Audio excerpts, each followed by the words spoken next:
At some point, you imagine someone watching you. Not in a strange way, just someone noticing. Noticing something you made, something you said, something you did. And for a second, that felt really good. But here is the strange part. Almost everyone around you is feeling the exact same thing. And nobody is really talking about why. Think about the last time something good happened to you. Maybe you cooked a meal that turned out perfectly. Maybe you said something funny in a group chat. Maybe you wore an outfit you felt confident in. What was the first thing you wanted to do? Tell someone, show someone, post it somewhere. Not because you had to, but because something in you needed it to be seen. You open an app. You type something. You choose a photo carefully. You wait. And then you check. You check again. A notification comes in and your mood shifts slightly. It is such a small thing. But it did not feel small. You have probably done this hundreds of times, and most of the time you barely noticed you were doing it. But something about this habit is worth paying attention to. Here is what is interesting. 10 years ago, the idea of being famous was reserved for a very specific type of person. Actors, musicians, athletes, people who had been chosen by some industry. But now the conversation has completely changed. Now, almost everyone you know has some version of an audience. Some have thousands of followers. Some have dozens. Some post every day, and some post once a month. But almost everyone is performing for someone. And the question is not whether this is good or bad. The real question is, why? Why did this happen so fast? Why does it feel so natural? And why does the idea of being seen feel like something we actually need? Let's start with something small. You are at a concert. The band starts playing your favorite song, and instead of just listening, you film it. You know the video will not be very good. You know you probably will not watch it again, but you film it anyway. Something about capturing it felt important. Or you are at a restaurant with a beautiful dish in front of you. It is getting cold. But you spend 2 minutes getting the right angle, because eating it was not the only point. Sharing it was. And this is where things get interesting. This is not just a personal quirk. This is a behavior happening across billions of people at the same time. People are not just living their lives anymore. They are curating them. They are selecting which moments matter. Which ones deserve to be seen. Which version of themselves is the right one to show. A teenager posts a video dancing in their bedroom. A 30-year-old documents their morning routine. A parent films their kids saying something funny. A traveler photographs every city they visit. Each one of them is doing something different on the surface. But underneath, they are all doing the same thing. They are building a version of themselves that exists for other people. And that version needs an audience. But here is what nobody tells you. This did not start with social media. It started with something much older, something inside us that has always been there. For most of human history, your reputation only traveled as far as your voice. People knew you in your village, in your school, in your neighborhood. Your identity was shaped by a small group of people who actually saw you every day. That was your audience. And within that small world, being known felt like safety. Being recognized gave you a place. It told you that you mattered, that you belonged somewhere. But something about it feels different now, because the scale has changed completely. The internet did not just give people a platform, it gave everyone a mirror, and it made that mirror visible to the entire world. Suddenly the question was no longer just, who knows me in my neighborhood?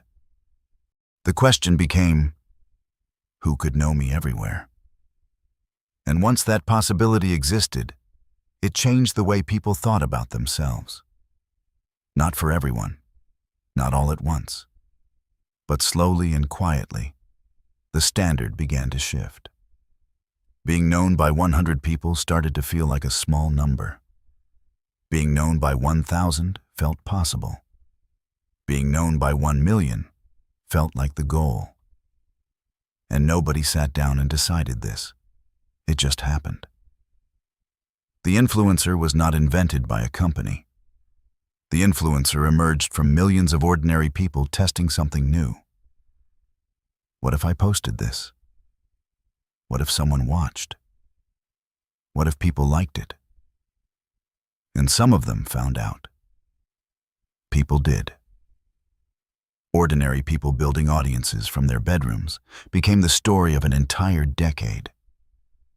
A girl in the Philippines teaching people English.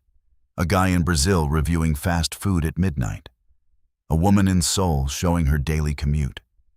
None of them were celebrities in the old sense of the word.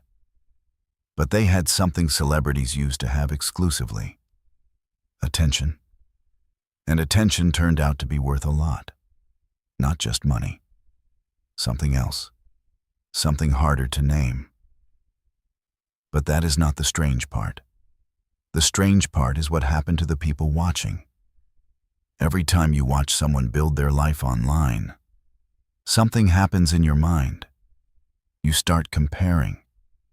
Not aggressively, not consciously, just quietly. A soft kind of measuring. Their morning looks more organized than mine. Their apartment looks more aesthetic than mine. Their life seems to have more color than mine. And this comparison does not make you hate them. Most of the time, it makes you want something.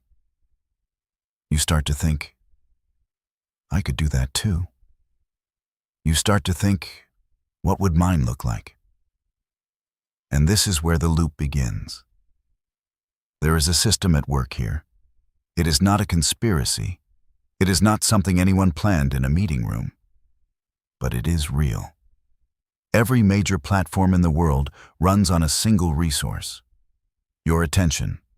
And the most powerful way to hold your attention is to make you feel like you are one step away from something. One upload away from being discovered. One video away from going viral. One post away from being seen by someone who changes your life. The platforms reward content that gets engagement. And the content that gets the most engagement is content about real people. Real faces, real voices, real emotion. Not polished ads, not perfect productions, just someone sitting in front of a camera and being honest. So the algorithm quietly told millions of people the same thing. You are the product. Your life is the content. Your story is what people want to see, and people listened. Because it did not feel like a system. It felt like an invitation. But there is something underneath all of this that is easy to miss. The desire to be famous is not really about fame. It was never about fame. It is about something much simpler. It is about being understood, being seen by someone who gets you, being told that you are not strange or invisible or ordinary. Validation is one of the most human things in existence. And for most of history, it came from the people physically around you. Your family, your friends, your community. But those connections have gotten quieter. People move more, work from home more, text more than they talk. And the warm, steady kind of recognition that used to come from your neighborhood or your dinner table started to feel harder to find. So people looked somewhere else, and the internet was right there, with its infinite audience, with its possibility of being noticed by a stranger who understood you better than people who have known you for years. That feeling is real, and it is not shallow. But something about it feels different from the real thing. And this is where things get complicated. Think about the last video you watched that felt personal. Maybe it was someone talking about loneliness at 2 in the morning. Maybe it was someone explaining exactly how anxiety feels. Maybe it was just someone being honest in a way that felt rare. And you thought, this person gets it. This person understands something I have never heard anyone say out loud. That feeling of recognition is one of the most comforting things a person can experience. And for the creator on the other side of that video, they felt something too. Every comment that said "me too" gave them something. Every share that spread their words further gave them something. Not just views, not just numbers. A sense that they had reached someone. That they were not alone either. And this is the part that most conversations about influencer culture get completely wrong. It is not vanity. It is not narcissism. Or at least, it is not only that. It is people searching for connection through the only tool available to them at scale. A camera, an upload, a hope that someone out there will understand. But here is what is worth sitting with. The more we chase that feeling through screens, the harder it becomes to find it in the quiet moments. The offline ones. The unrecorded ones. When you are with someone and you put your phone away and something real is said, no one liked it. No one shared it. But it mattered. Maybe more than anything you have ever posted. There is something uncomfortable about that realization. Not because being online is bad, but because the things that feel most human are often the ones that leave no trace. And we live in a world that is increasingly built around leaving traces. Being findable, being memorable, being visible at all times. So what do you do with that? What does it mean that you know this and still feel the pull to post, still feel the small sting when something gets less attention than you expected? Still feel the quiet satisfaction when a stranger says exactly what you needed to hear? It does not mean you are weak.